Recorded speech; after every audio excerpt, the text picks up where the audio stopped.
We have ChatGPT in front of us, and we have some hard Islamic questions. We are going to ask these questions to ChatGPT. I'm not sure if it's going to answer these questions correctly, because these questions are the questions most of the Muslims even don't have any idea about.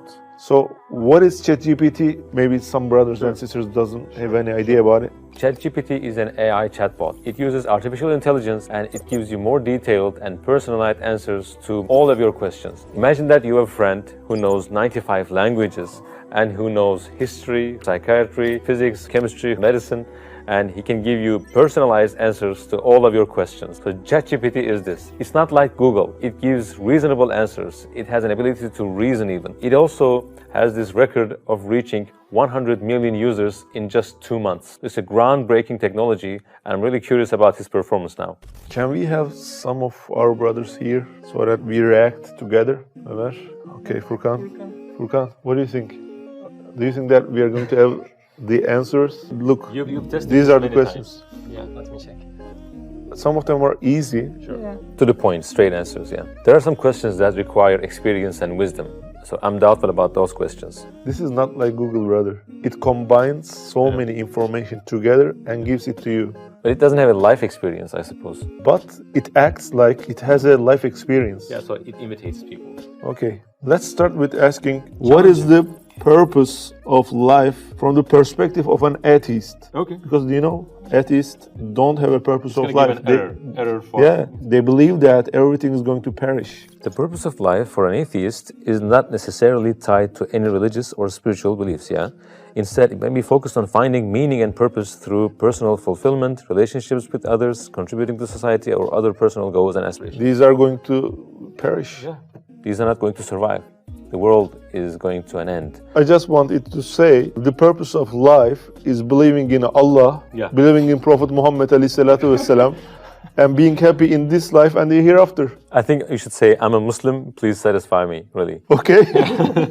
Certainly, as a Muslim, the purpose of life is believed to be centered around the worship of Allah. Wow! Takbir! Now you're talking. Come on! Now you're talking. And fulfilling His commands. Muslims believe that Allah created humanity to worship Him, as mentioned in the Quran. MashaAllah, ya Sheikh! Sheikh GPT. Not ChatGPT, Sheikh GPT. Right, okay. Muslims are encouraged to seek knowledge and use it for the betterment of humanity, as the Prophet Muhammad ﷺ, he says, peace be upon him. MashaAllah. MashaAllah, MashaAllah. Seeking knowledge is obligatory on every Muslim, and it even quotes an hadith.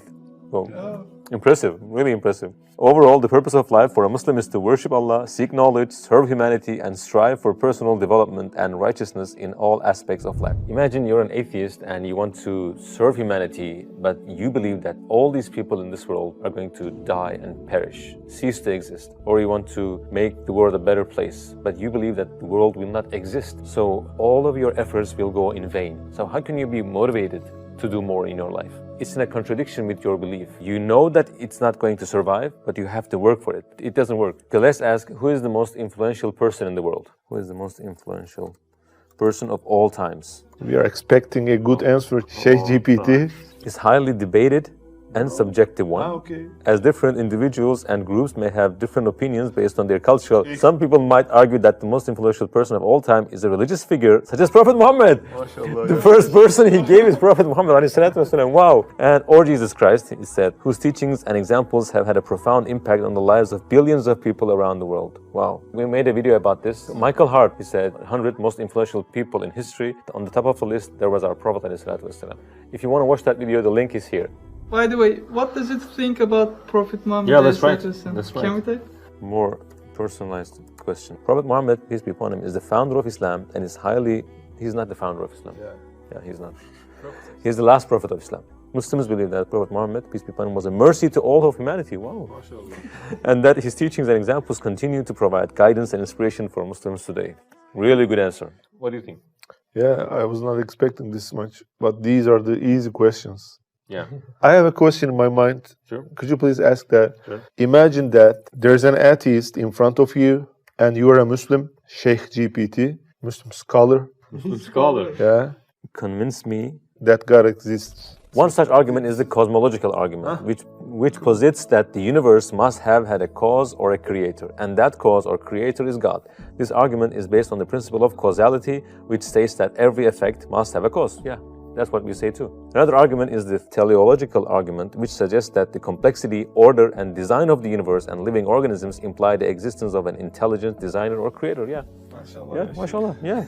Furthermore, some Muslim scholars argue that the existence of God can be inferred from personal experiences of awe, wonder, and transcendence, as well as from the innate human desire for purpose and meaning in life. You see, as a Muslim scholar, I would encourage he took the role really seriously. He says, as a Muslim scholar, I would encourage individuals to explore their own beliefs and questions about the nature of existence and to seek knowledge and guidance from reliable sources. He doesn't want to take any responsibility. He doesn't want to convert anyone to Islam.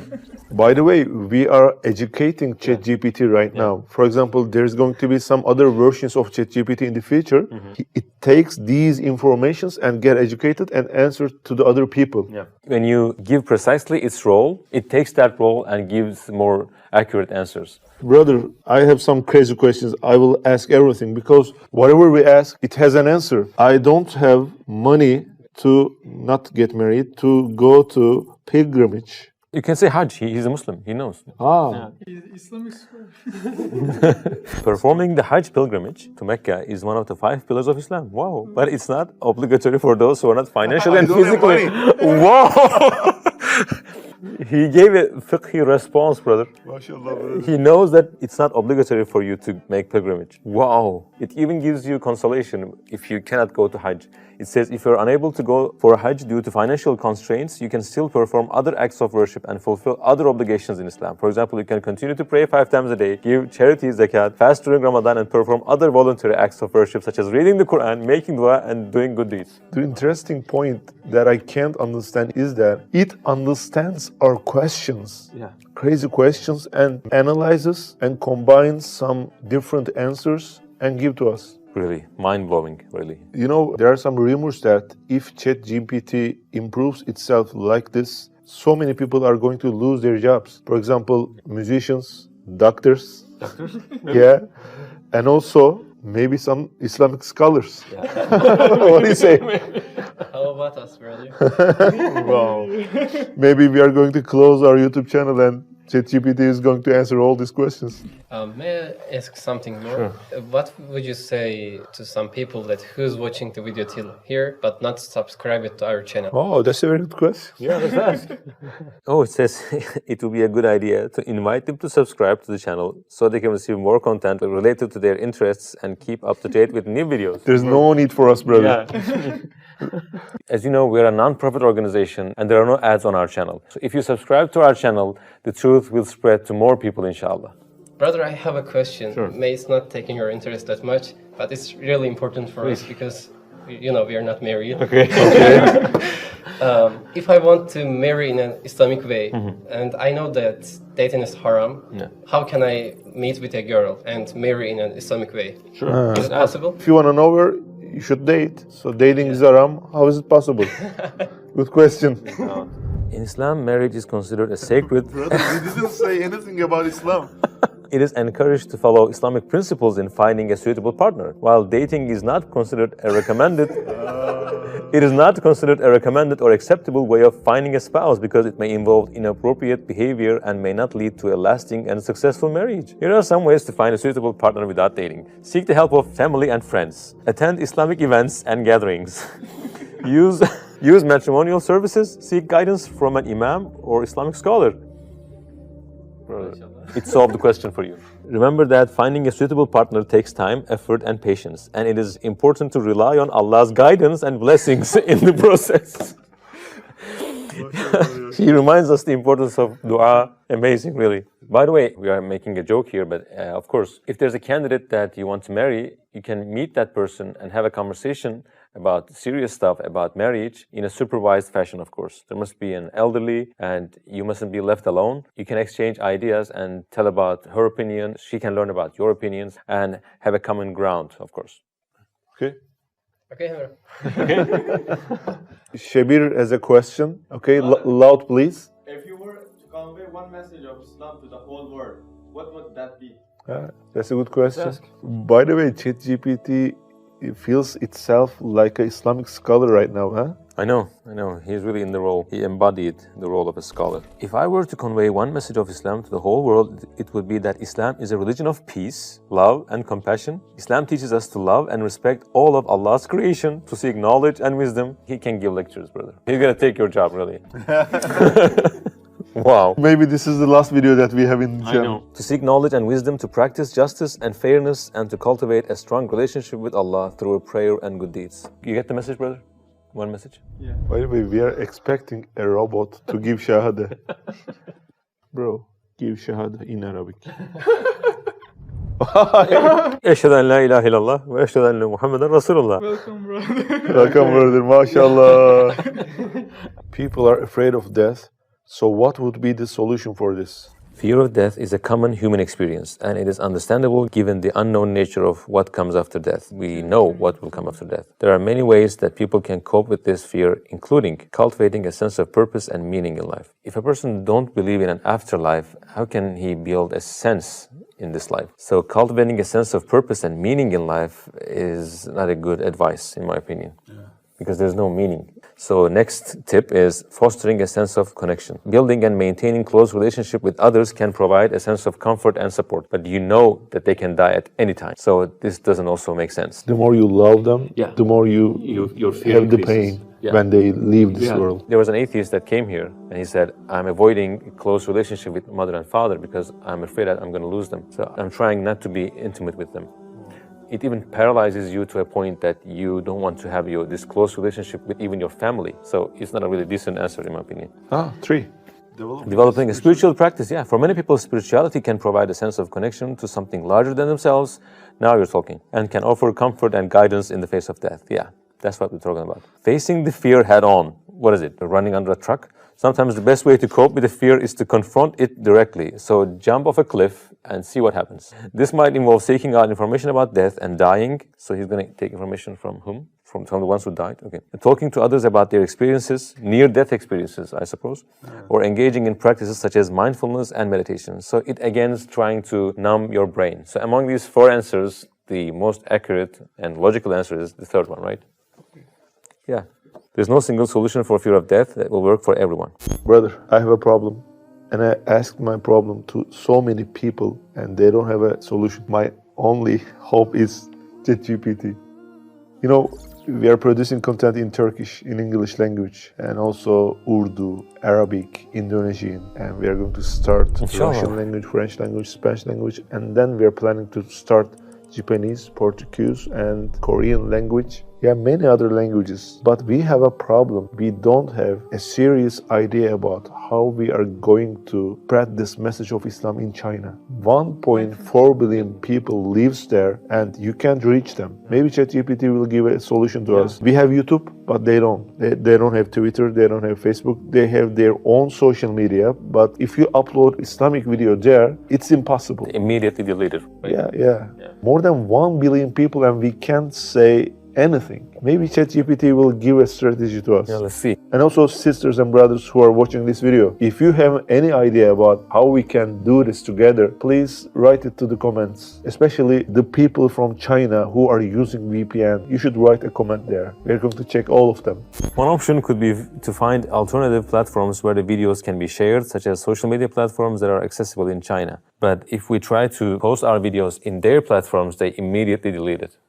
But that's the problem. Okay. You could also consider translating the videos into Chinese to reach a wider audience and connecting with Chinese Muslims who can help spread the message. Additionally, organizing events and lectures in person may also be a way, if we don't get arrested, it may also be a way to reach out to the Chinese community and share the message of Islam. Okay, that's right. We can't use alternative platforms. You can explore the option of translating Islamic literature and distributing it in China. There are many books on Islamic teachings and values that can be translated into Chinese and distributed through various channels, such as online bookstores or Islamic centers.